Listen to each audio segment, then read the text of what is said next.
Halo pemerhati pariwisata, saat ini saya bersama Bung Eron Ignatius. Beliau sebagai Ketua HPI DPC Minahasa Utara. Kita akan berbincang dengan beliau soal pengalamannya sebagai pemandu wisata alam, terlebih khusus pemandu wisata gunung. Simak percakapannya. Oke, Bung Eron, sebagai pemandu wisata profesional, kapan kira-kira Bung Eron memulai karir sebagai pemandu? Terima kasih. Pemanduan saya itu sebenarnya sebagai pemandu profesional itu dimulai di tahun 1992. Ya, jadi awalnya saya pendaki gunung, kemudian ada tawaran untuk bekerja sebagai pemandu. Saya belajar, kemudian jadi pemandu gunung. Ya, jadi sudah sejak tahun 1992. Oke, nah sebagai pemandu gunung, apakah itu harus punya basic sebagai anggota Mapala atau setidaknya ya grup-grup pencinta alam gitulah? Pada dasarnya sih tidak, tapi memang teman-teman di Mapala dengan atau grup-grup pencinta alam memang fokusnya di situ. Tapi juga banyak teman-teman yang freelance, ya artinya mereka hanya coba pendaki tapi tidak tergabung di grup-grup Mapala, grup-grup pecinta alam. Tapi untuk Sulawesi Utara yang saya tahu itu dirangkum dengan ada nama organisasi yaitu Forum Komunikasi Pencinta Alam. Oke. Nah, menurut Bung Eron, itu skill dasar sebagai seorang pemandu gunung itu apa? Apa kira-kira seorang pemandu gunung skill dasarnya itu? Seorang pemandu gunung berarti skill dasarnya harus tahu naik gunung kan. Pertama diri sendiri dulu, dia harus tahu bagaimana peralatan-peralatan untuk agar supaya diri sendiri itu selamat naik gunung kembali ke rumah. Terlebih lagi kalau jadi seorang pemandu gunung berarti yang diperhatikan juga keselamatan orang yang dipandu. Jadi sudah dua, diri sendiri dan juga orang yang dipandu. Jadi memang itu betul-betul harus diperhatikan. Pertama keselamatan diri dan juga terutama kalau namanya pemandu gunung itu keselamatan orang yang kita pandu. Oke, berarti memang itu skillnya harus memang sudah biasa naik gunung ya pastinya ya. Oke, nah menurut Bung Eron, bagaimana menjadi seorang pemandu gunung yang baik? Oke, untuk menjadi seorang pemandu gunung yang baik memang kita harus belajar, banyak belajar mengenali diri sendiri, kemudian mengenali alam, ya, objek yang kita akan tuju, kemudian juga mengenali orang yang kita pandu. Jadi itu tiga memang harus sinkron, diri sendiri, alam, dan orang yang kita pandu. Oh ya, jadi maksudnya orang yang nggak biasa kemana naik gunung terus mau memaksa naik gunung ya, itu kira-kira ya untuk tamunya ya. Ya, jadi artinya kita harus tahu karakter tamu itu seperti apa agar supaya kita bisa menyesuaikan dalam kepemanduan. Nah, perlu diketahui bersama bahwa pemandu gunung itu kan ada organisasinya. Nah, menurut Bung Eron, apakah perlu seorang pemandu gunung profesional itu bergabung dalam asosiasi pemandu gunung secara nasional maupun pemandu gunung secara internasional? Jadi, apakah itu memang benefitnya bagus buat seorang pemandu gunung atau cuma sekedar prestis aja bergabung dengan organisasi? Menurut saya kita perlu bergabung dengan organisasi nasional, terutama organisasi di luar juga. Pertama itu kita harus biasanya update pengetahuan. Kita juga bisa dapat informasi-informasi. Kadang-kadang ada situasi-situasi tertentu yang kita tidak tahu atau kondisi-kondisi spesifik yang terjadi, terutama kecelakaan-kecelakaan yang terjadi di gunung itu kita bisa tahu. Kalau kita juga bergabung dengan organisasi luar, jadi kita juga banyak lebih tahu karakter orang-orang di luar seperti apa, tamu-tamunya seperti apa. Jadi kita lebih cepat menyesuaikan dengan tamu-tamu yang berarti mungkin kalau pengetahuan itu mungkin skill melihat cuaca mungkin ya. Contohnya salah satu itu. Tapi juga ada seperti perlengkapan monitoring ya, monitoring ya. Monitoring itu terupdate. Oke. Nah, menurut Bung Eron sebagai seorang pemandu wisata gunung, apa yang menjadi keunggulan seorang pemandu wisata gunung dengan pemandu wisata yang lain? Pada prinsipnya sama, tapi seorang pemandu gunung itu memang harus ada lebihnya.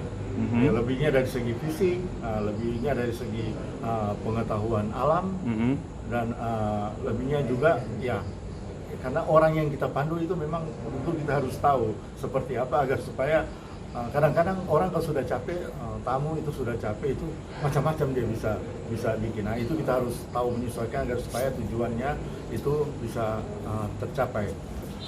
Nah, oke.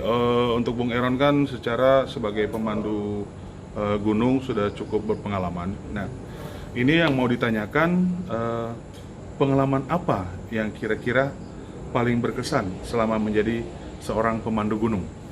Pengalaman yang paling berkesan itu waktu saya memandu di Papua, ya, di Gunung Kartens Piramid. Saya bukan pemandu gunung untuk summitter. Summitter artinya sampai di puncak. Tapi saya biasa memandu itu dari bawah, bertemu dengan masyarakat dan juga selama perjalanan. Jadi itu memang tingkat kesulitannya agak lebih tinggi dari gunung-gunung yang lain karena beberapa hal yang harus kita lalui, terutama bagaimana berhadapan dengan masyarakat lokal, karena di sana masyarakat lokal itu bisa jadi penghalang. Jadi kita harus selesaikan. Kemudian bagaimana dengan tamu, kalau kita jalan dari kampung ke base camp itu biasanya 6 hari, itu banyak hal-hal itu bisa saja terjadi. Jadi saya bisa lebih dekat dengan tamu-tamu ya, karena kalau waktunya panjang, kemudian perjalanan juga ada sesuatu yang banyak menarik. Jadi keterikatan sampai sekarang itu masih ada hubungan juga dengan tamu-tamu, walaupun tinggal di email atau pakai WhatsApp. Oke, jadi itu pengalaman paling berkesan. Nah, sekarang yang tidak berkesan atau istilahnya yang gimana gitu ya? Ya, memang pernah dapat tamu yang ya agak aneh. Artinya kita susah mau cari tahu sebenarnya maunya apa. Kalau dibilang A, dia maunya B, dibilang B maunya. Nah, jadi karakternya itu yang memang harus psikologi kita, tamu ya, psikologi ya, tamunya ya. Kita harus tahu, karena memang ada tamu yang tipe-tipe begitu, tapi kita sebagai pemandu itu tidak bisa mempersalahkan, oh kamu itu kelakuannya seperti tidak bisa.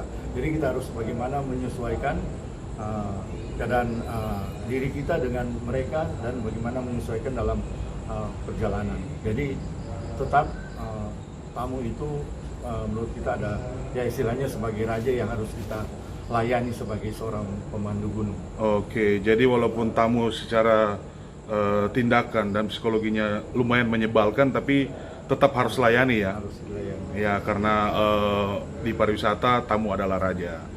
Oke, untuk para pemerhati pariwisata ataupun para pemandu-pemandu pemula yang ingin menjadi pemandu gunung, nah ini kita akan tanyakan ya, pesan dari Bung Eron untuk para pemandu pemula itu gimana ya, jadi pemandu yang baik. Jadi istilahnya tips Ya.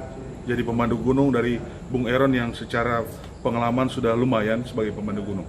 Ya, jadi pertama kita harus bedakan pendaki gunung dan pemandu gunung, itu dua hal yang berbeda. Pendaki gunung dan pemandu gunung. Pendaki gunung itu kita biasa bicara diri sendiri dan teman-teman, tapi pemandu gunung itu sudah lebih profesional dan memang kita betul harus benar-benar melayani tamu dengan sebaik mungkin. Tapi yang perlu diperhatikan itu adalah pengalaman diri sendiri. Semakin banyak jam terbang sebenarnya itu semakin baik, karena kita bisa mendapatkan sesuatu di sepanjang pengalaman kita. Ya, jadi pesan saya teruslah belajar, jangan lupa update ilmu pengetahuan dan tambah pengalaman, karena semakin baik pengalaman itu. Oke, jadi itu ya para pemerhati pariwisata ataupun para pemandu pemula ya yang ingin berkecimpung sebagai pemandu gunung, itu pesan ya atau tips dari Bung Eron sebagai seorang pemandu gunung profesional yang sudah cukup berpengalaman. Nah, ini untuk pertanyaan terakhir Bung Eron, karena kita kan pariwisata saat ini lagi di landa pandemi ya. Nah, itu bagaimana menurut Bung Eron ya? Optimisme pariwisata ke depan itu seperti apa?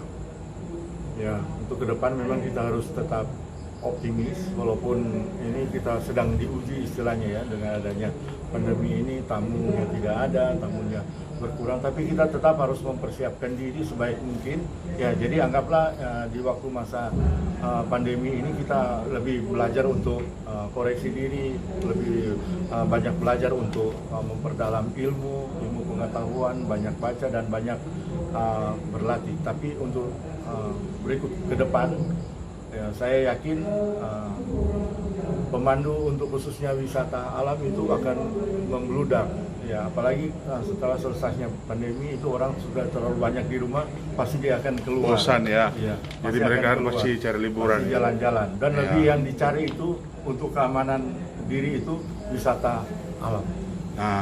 Nah, oke. Jadi bagaimana dong untuk standar COVID ya untuk pariwisata? Secara kan untuk standar COVID atau protapnya itu tidak boleh bersentuhan gitu. Ya, memang masing-masing lembaga seperti API, Asosiasi Pendaki Gunung Indonesia itu ada standar bagaimana dengan tamu, bagaimana dalam perjalanan. Jadi ada safety prosedur selama masa pandemi ini. Jadi mulai awal dari airport, kemudian persiapan perjalanan itu semuanya sudah ada standarnya. Begitu juga mungkin di HPI, di guide umum itu semuanya sudah ada standarnya. Memang harus dipatuhi agar supaya semuanya aman, tamu aman, kita juga aman. Karena tamu juga biar bagaimana tetap curiga kita di sini itu bisa Kena COVID juga ya. Berarti jaga jarak itu ya berarti ya. Nah, kalau jaga jarak itu kalau salam tempel gimana itu?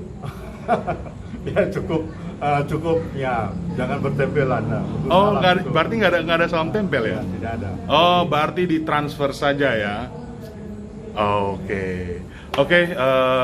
Travelers ya, dan juga para pemerhati pariwisata, terlebih khusus para pemandu muda yang ingin berkarir sebagai pemandu wisata gunung. Itu tadi kita sudah berbincang dengan Bung Eron Ignatius Sumampo. Ya, beliau juga sebagai ketua DPC HPI Minahasa Utara ya. Itu semoga apa yang disampaikan beliau bisa menjadi inspirasi dan bisa juga menjadi motivasi sebagai pemandu wisata gunung. Jadi untuk kata terakhir, HPI Jaya, HPI Jaya, HPI Jaya.